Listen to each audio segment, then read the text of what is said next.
More Halo facts that nobody fucking asked for. There was a Spartan 4 that was infected by the Flood, and Oni decided to nuke the fuck out of his last known location, and they later realized that they didn't kill him. So there's basically just a Spartan combat form running around the galaxy. I don't give a fuck what 343 says about the lore, but Red Team was outfitted in Mark IV Mjolnir armor when the first generation of energy shields didn't happen until Mark V. So basically the Halo War campaigns aren't canon. The Forerunners voted to not have their seeds replanted after the Halo rays were fired because they felt so guilty about how much they fucked up the galaxy. The Spartan 3 program was volunteer only, and they took in orphans from the Human Covenant War.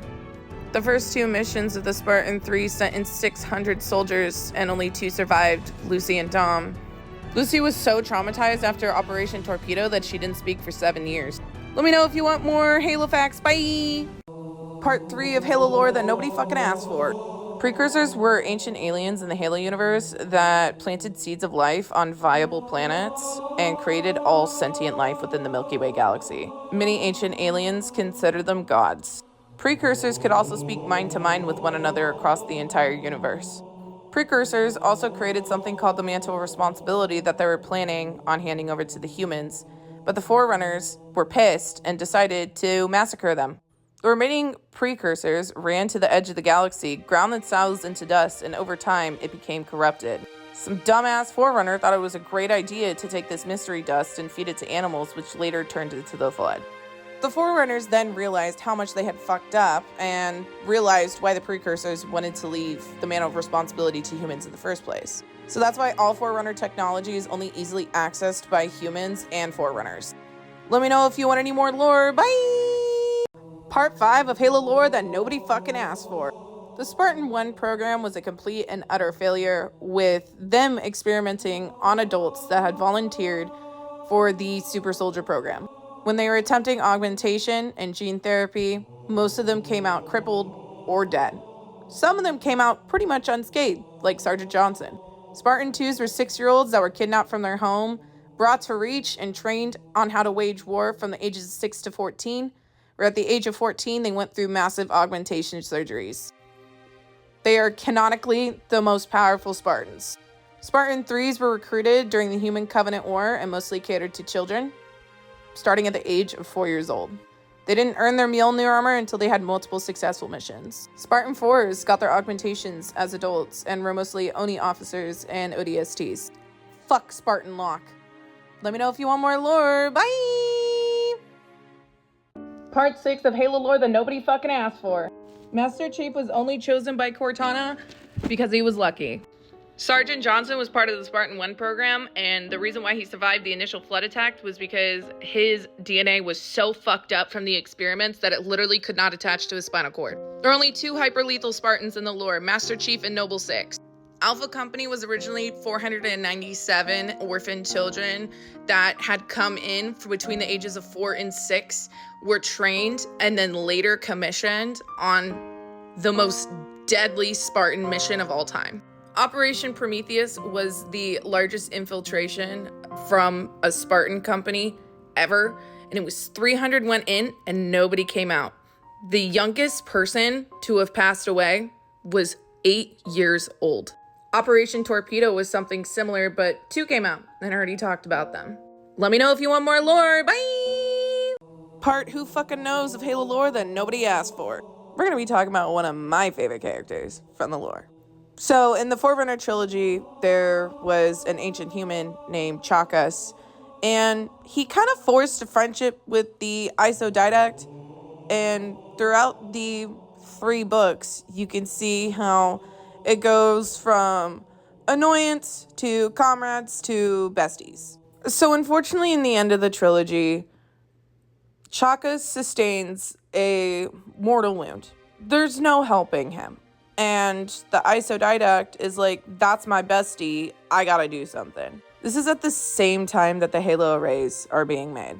So the Isodidact makes a decision and takes his consciousness, uploads it to an Ancilla, and he becomes 343 Guilty Spark. Let me know if you want more Halo lore. Bye! Part who fucking knows of Halo lore that nobody asked for.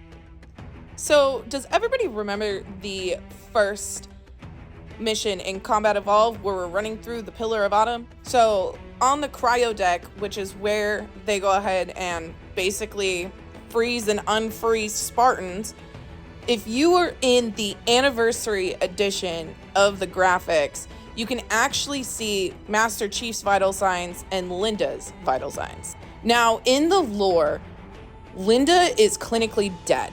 She's flatlined. When Master Chief was running through that area, he had the foresight to launch her cryopod into space. After Installation 04 was destroyed, Master Chief took his Pelican, picked her up, and brought her to Dr. Halsey for her to have surgery and survive. Let me know if you want more lore. Bye! Part whatever the fuck of Halo lore that nobody asked for. There was an elite group of San Shayum, which is what the hierarch alien species is, that were trained assassins. And we all thought they just were lazy fucks. We hear 343 Guilty Spark call every single human a reclaimer, which is a term used for the species that's going to take over the mantle of responsibility. So the glyph that the hierarchs basically worshipped was read upside down. Instead of reclaimer, they read it as reclamation. You can see in Halo that every species in the lore, besides humans, cannot access Forerunner technology because they weren't marked as reclaimers.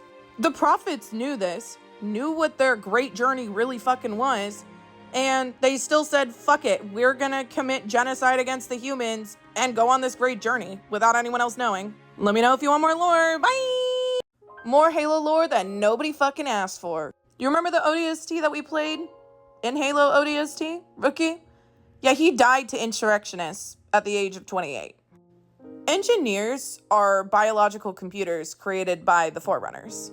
They are focused on purely fixing things and completely ignore any battle going on around them. They just don't care. ODSTs mean Orbital Drop Shock Trooper, but their nickname were Helljumpers. Kinda badass if you ask me. The ODST motto is feet first into hell. Mickey betrayed his own comrades, held them at gunpoint, got overpowered, was arrested, and sent to prison. But it was later found that he was a direct reason why Rookie died, which makes me so sad. I love Rookie so much. Let me know if you want more lore. Bye! Part who knows of Halo facts that you guys are actually starting to fucking ask for. This is absolutely canon. Halo lore will make you depressed. I stole that from a comment. Dr. Halsey did not know that Miranda Keyes had died, so when she was arrested, people who were interrogating her did it just to make her weaker. I don't wish that to happen to anyone, even my own worst enemy. Some of y'all might be confused about why Master Chief punched a hole in Captain Keyes' skull.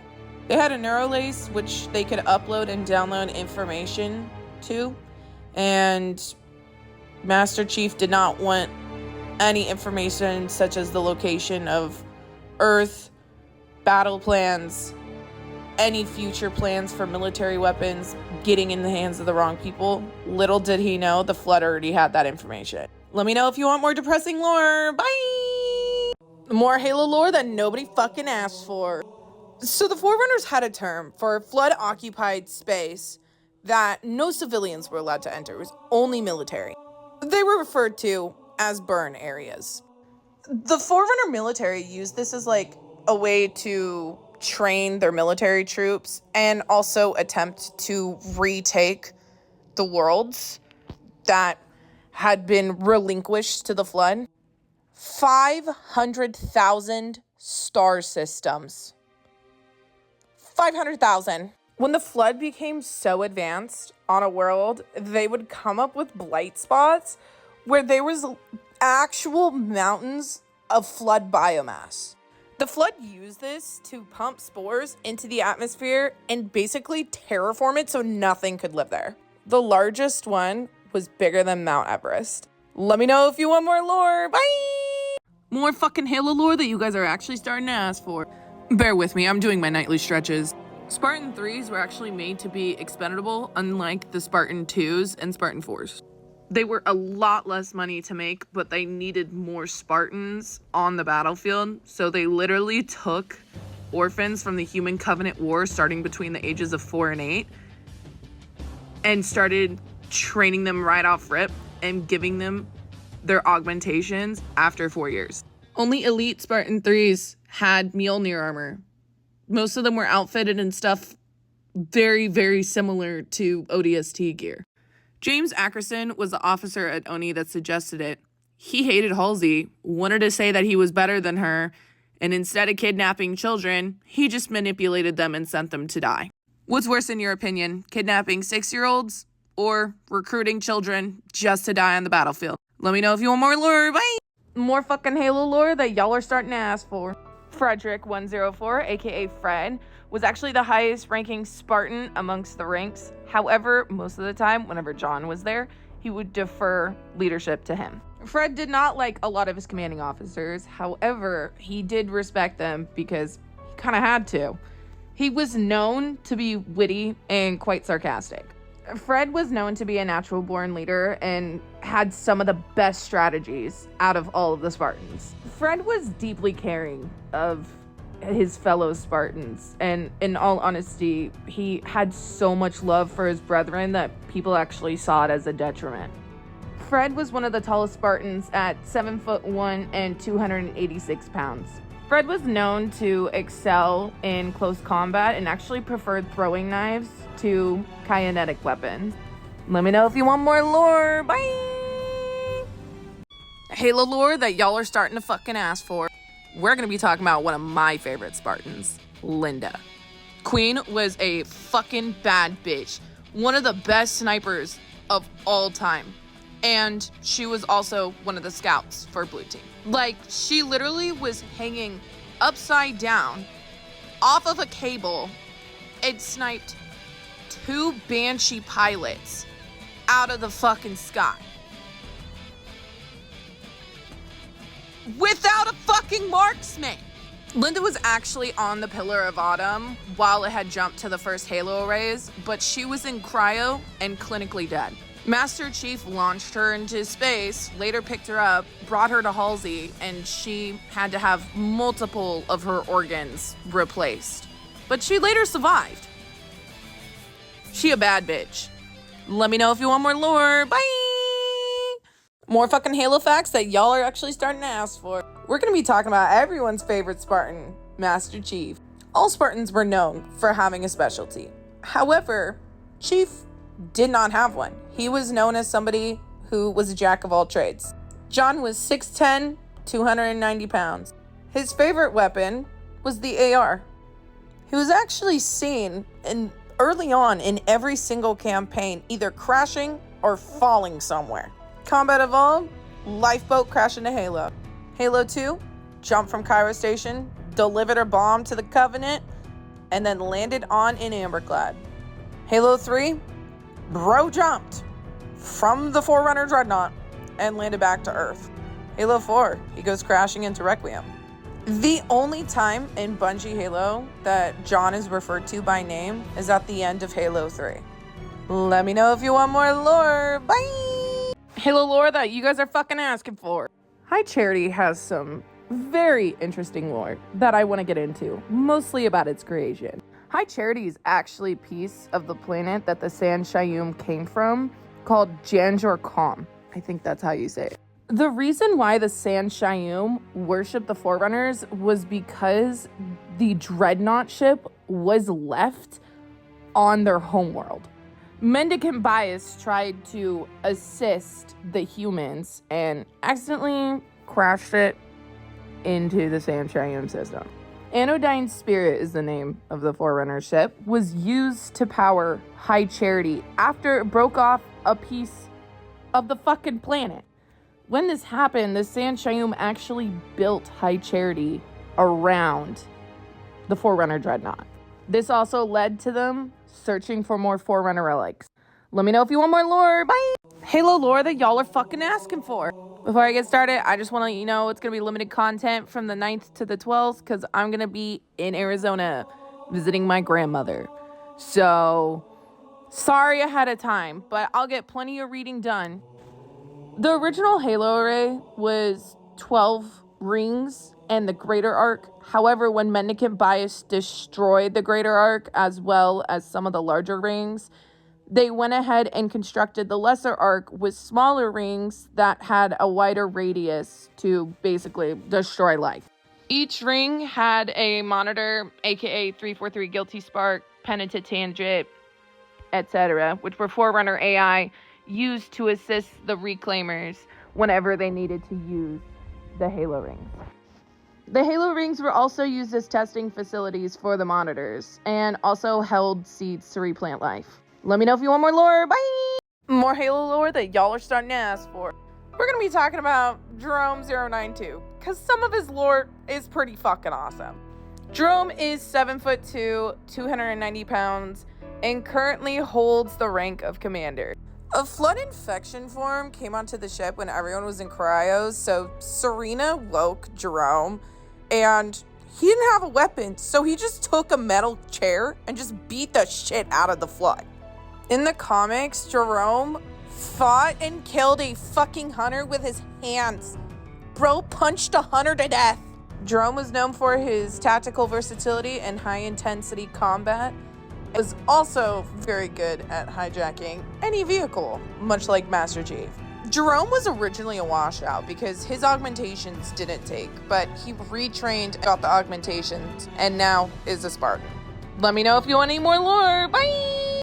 More Halo lore that y'all are starting to ask for. Today, we're talking about the elites, my favorite alien. I want to go over their ranks just so that you understand who you're facing when you're in game. Minors were in blue armor. Then there were majors, which were in red or orange armor. Then there were the ultras, which were in white armor. Black or gray armor meant that they were in spec ops, so obviously they wanted to be low profile. Rangers were the ones that you would typically see in space outfitted in jetpacks, and they were usually seen in light blue, but they did vary in color. Then there were the Zealot class, which were gold or silver. Typically, you saw them in gold. Then there was the Honor Guard, where they were in ceremonial armor, and that varied in color. And last but not least were the Counselors. They were typically in silver or white and served on the council. Let me know if you want more lore. Bye! I'm going to talk about more lore regarding the precursors and try to put it into Labrum's terms for the everyday person, because there's a lot of scientific terminology that can be confusing. Precursors were described as transcendent, which meant that they had cosmic intelligence. And I know that might be kind of hard to grasp what that means, but imagine this. They're able to pull information from previous precursors. And we say previous because they are beings that exist across space-time. So once their physical body is gone, their consciousness still exists and is interwoven with the fabric of reality. It's also why grave minds were able to pull information from still existing precursors, whether they were in stasis in a different galaxy or they were no longer existing in that dimension. So while they existed in the third dimension, they were mortal. And by they, I mean their bodies were immortal. However, the reason why they are so godlike is because their existence, again, does not go away. It's just not always physical. They were so powerful, they manipulated space-time through neural physics. They manipulated existence and reality with their brains, with their minds. It's fucking crazy. They created the domain, which is just access to vast knowledge. all knowledge that the precursors had was in the domain, and the Forerunners used it for hundreds of thousands of years. When they took over the mantle of responsibility, they also took the domain. Anyway, I just wanted to put out there just how fucking crazy the precursor lore is, and like to grasp what they actually were in the Halo universe. Let me know if you want more lore. Bye! I can't sleep, so y'all get more lore. Today, we're going to be talking about the Ungoi, aka the Grunts. Everyone thinks Grunts were short, but on average, they're about 5'6", 260 pounds. Like, they were the average height of a female. The Ungoi were the fourth species integrated into the Covenant, but they were at the bottom of the social hierarchy. The Covenant usually used them as laborers because they weren't very great at fighting, as you guys saw in the games. So they were practically the Covenant slaves. In 2462, the Ungoi rebelled in the Ungoi Rebellion. The Arbiters squashed it after partially glassing their homeworld, and afterwards they were given second-class citizen rights. There were 16 Ungoi rebellions before the Covenant fell. Let me know if you want more lore. Bye! More Halo facts that nobody fucking asked for. A lot of people don't realize this, but Halo does have a lot of parallels between the Bible and the Halo universe. John 1:17 refers to a savior in the Bible. The Ark in the Halo universe held all seeds of life. What did the Ark do in the Bible? Hold 2 of each animal. The flood, the infection, refers to the actual flood in the Bible. The Covenant refers to misguided religion, which a lot of people do in Christianity. The grave mine represents a false god, but it can also parallel the serpent in Genesis. Master Chief's last words in Halo 3 parallels what Jesus said in John 19:30. Halo reflects sacrifice, salvation, and religious judgment, and what goes wrong when you don't do it correctly. Let me know if you want more lore. Bye! More Halo lore that y'all are starting to fucking ask for. As we can see in the games, and also in the lore, there are no Spartan ones. And it originally started as the Orion Project. Now, when Dr. Halsey started the Spartan program, she still wanted to honor those who did not become the first enhanced super soldiers and just name them Spartan 2s. So that's why you don't have Spartan 1s. So those from the Spartan 1 program that did eventually have children, some of those kids actually came out to have some genetic enhancements. Their unofficial name was Spartan 1.1s.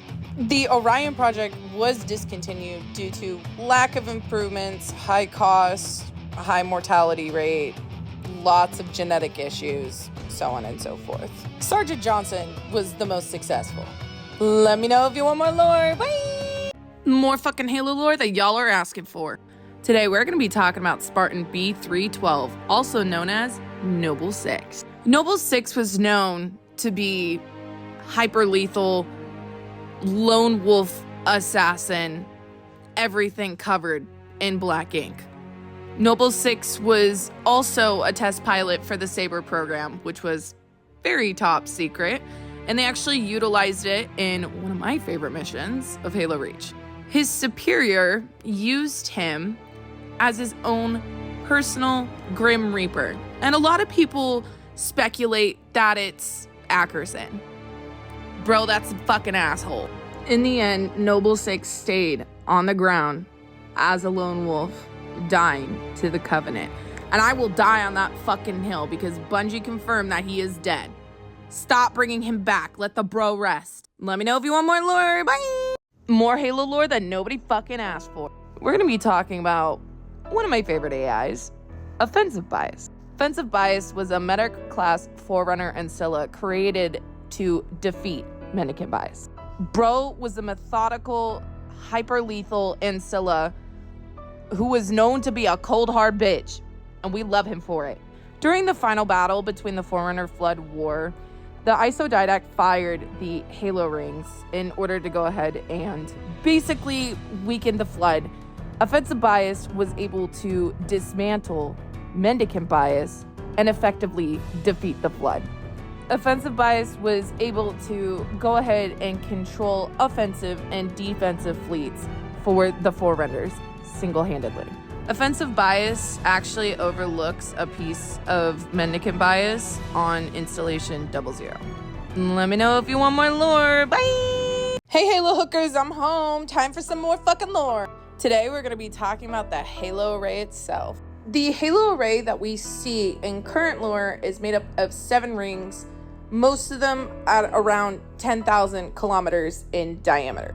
The original Halo array had larger rings, but they fired on a flat plane and didn't cover as much area, so it was made up of 12 original rings. And I'm going to try to explain this as best as possible, but they fired on a flat plane instead of a burst that went out in a sphere, like the current Halo array. So they had to have those additional rings in order to go ahead and cover the entire area of the galaxy.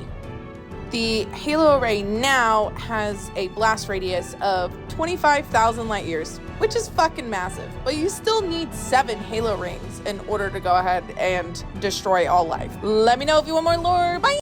Halo lore that nobody fucking asked for. Grunts are actually 5'6", which is the average height of a human.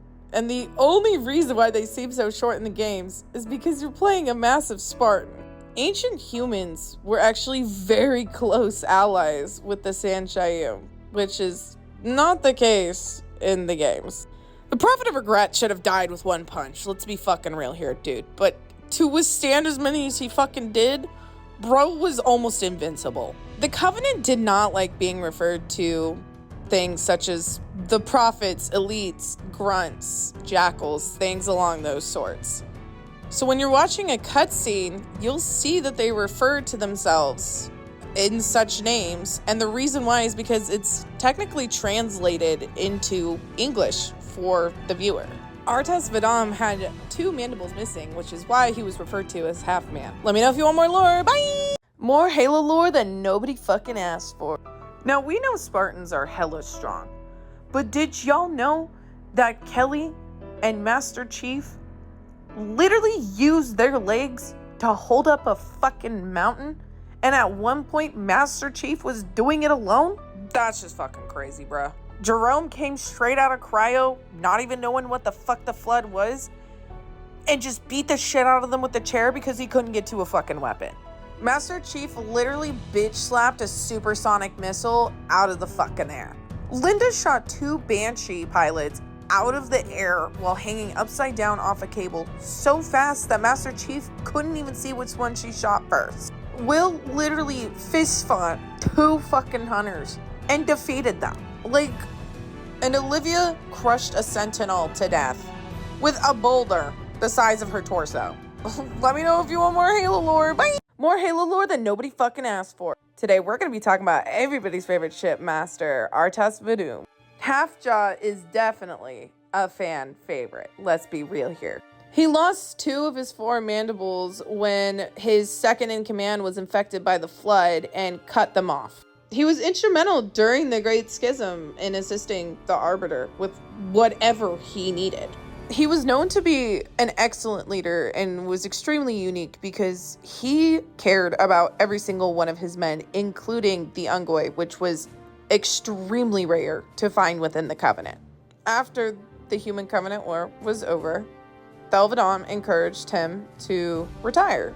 Basically, go rest. He was getting older in age, and he said no. So he tasked himself with finding the remaining Sanshayum of the Covenant to see which ones had been brainwashed and which ones had committed war crimes. Let me know if you want more lore. Bye! Halo lore that nobody fucking asked for. Since people don't actually know a lot about the grunts, I'm gonna go into them just a little bit. Like I said before, they're 5'6". They're the height of an average human. Their average lifespans were 120 years old. And the ones that we see in the games are technically adolescents, usually between the ages of 8 and 15 years old. But they develop very, very quickly. So they're out on the battlefield at a very young age. They were known to populate extremely quickly. Like very, very quickly, which is why you see quite a bit of them on the battlefield. There was a grunt named Stoltz under the command of Artas Vadum who stood shoulder to shoulder with him. So bro was like 7 feet tall. He had an encounter with a Spartan and beat the shit out of him with his hands. He just punched the bro until he fucking ran away. Let me know if you want more lore. Bye! Halo lore that nobody fucking asked for. The blast from the Halo rings harmonize with your central nervous system and destroy it, which is kind of nice because you don't feel anything when you die. A surprising amount of people did not know that. Each of the Halo rings had libraries on them to replant the seeds of life throughout the galaxy once the Halo rays were fired. Each installation had areas where the flood were closed off for testing that the monitors did. 343 Guilty Spark was the most unique ancilla that the Forerunners created because it literally had a human consciousness uploaded into him. The Covenant mistranslated what the meaning of the rings were and thought it was a way to achieve transcendence, which very obviously is not the truth. Some of the prophets knew this and were still planning on firing the Halo array anyway, and then replant the seeds of life to build the galaxy the way they wanted. Let me know if you want more lore. Bye! For once, I try to go to bed at a reasonable hour, but some of y'all's comments are starting to concern me. You guys follow at least one Halo content creator. At least one. And you don't know how the Halo rings work? Hello? I am not judging the fact that you don't know that they work. I'm judging the fact that you know that I am extremely responsive to my comments, and you haven't asked me. You haven't asked me the most basic question. What do the Halo rings do? So that's what I'm getting into, and then I'm going the fuck to sleep. The Halo rings were built by the Forerunners as a last-ditch effort, worst-case doomsday scenario to stop the flood. And the only way you can stop the flood is by killing its food. This is explained in the games. When a Halo ring is fired, there is a signal sent out to all the rest of the Halo rings so that they all can fire consecutively. And if you're on the Ark and you fire it remotely, it'll fire all of them at the exact same time. What the blast does is it harmonizes with the central nervous system of all sentient life. This does not mean foliage. This literally means any creature that has a spinal cord and a brain. So once the frequency harmonizes with the central nervous system of a sentient being, it destroys it. And it does it so quickly that the brain cannot process the pain. So therefore, when it kills you, you cannot feel it. You don't even know you're dead. That's all I'm getting into. I'm going to sleep. More Halo lore that nobody fucking asked for. The Grunts actually had a black market on High Charity for human media, like music, movies, literature, because they loved it so much. The elites actually wanted to bring the humans into the Covenant. However, the Sandshayum were so petty when they found out they held the mantle of responsibility, they decided to just commit genocide against them. Artas Vadum held so much respect towards Stolt that he was one of his closest homies and took advice from him quite frequently. It's unheard of that an elite would take advice from a grunt. We love a progressive man. The libraries on the Halo rings obviously had the index in them. However, they were also used to hold the seeds of life to replant the galaxy once they were fired. I'm really surprised that people did not know that. Spartan 2s have over 30 years of active duty. Let me know if you want more lore. Bye! More Halo lore that nobody fucking asked for. Master Chief stood at 6'10" without his armor and 7'2" with it. Installation 00, aka the Ark, was located 218 light years outside of the Milky Way galaxy, which meant that when the Halo array was fired, it was considered a sanctuary for those who were on it. The Greater Ark created far larger Halo rings. However, they were considered less efficient, so when the Lesser Ark was built, they made sure that the smaller Halo rings were far more efficient than the original ones. Installation 07, which was originally GR 11, was part of the original Halo array. It is also known as Zeta Halo. It used to be 30,000 kilometers in diameter. However, after sustaining severe damage, the Forerunners repaired it and made it 10,000 kilometers in diameter, like the current Halo array. Let me know if you want more lore. Bye! Halo lore that nobody fucking asked for. Spartans never die. They're only considered MIA. There was a failsafe installed inside of all Mjolnir armor that, when pressed by a Spartan, it would go ahead and explode. This is typically used on fatally wounded or already deceased Spartans. The monitors were created to oversee each of the Halo installations, including Installation 00. They were in charge of caretaking, support, experimentation, so on and so forth on all of the installations. Contrary to popular belief, Penitent Tangent did not have the logic plague. He was only captured by the grave mine. And the only evidence we need is that he told John to fire the Halo array. End of discussion. When elites were part of the Covenant military, they added 2 E's at the end of their last name. As you can see after the Great Schism, most of them removed the double E at the end of their name. Let me know if you want more lore. Bye! More Halo lore that nobody fucking asked for. When Mendicant Bios test fired Zeta Halo, it accidentally released the Primordial, and it led to him having the conversation that led to him getting the Logic Plague. The Primordial pissed off the Didact so much that he used a reverse stasis chamber on it, and it fucking made him age 1 billion years and desiccated its body. Humans originally found the Primordial, and basically the Primordial said some crazy ass shit, and a lot of them ended up unaliving themselves. During a conversation with Chakos and the ISO Didact, the Primordial basically confirmed that the Flood and the Precursors were one and the same. Once the Didact fucked up and decided to desiccate the Primordial, he inserted himself inside of the first grave mind. So his prophecy came true. Let me know if you want more lore. Bye! Halo lore that nobody fucking asked for. The largest blight spot of Flood biomass was a mountain, and the base of it was larger than the continent of North America. The Huragok, aka the engineers, were biological computers that the Forerunners created. The ancient Sanshayum were considered the most beautiful creatures in the entire galaxy. However, they're so inbred now that they look like fucking scrotums. You wouldn't know this because they're lazy fucks and float around all the time, but they stand between 7 foot and 7'5", so larger than most Spartans. The greater arc was so large, it's estimated to be between 550,000 kilometers in diameter to 900,000 kilometers in diameter. In comparison, the lesser arc was 157,530 kilometers in diameter. That's 10 times the size of Earth's. Let me know if you want more lore. Bye! When I first read this comment, it made me fucking giggle, bruh. But we're gonna be talking about the Flood Spartan.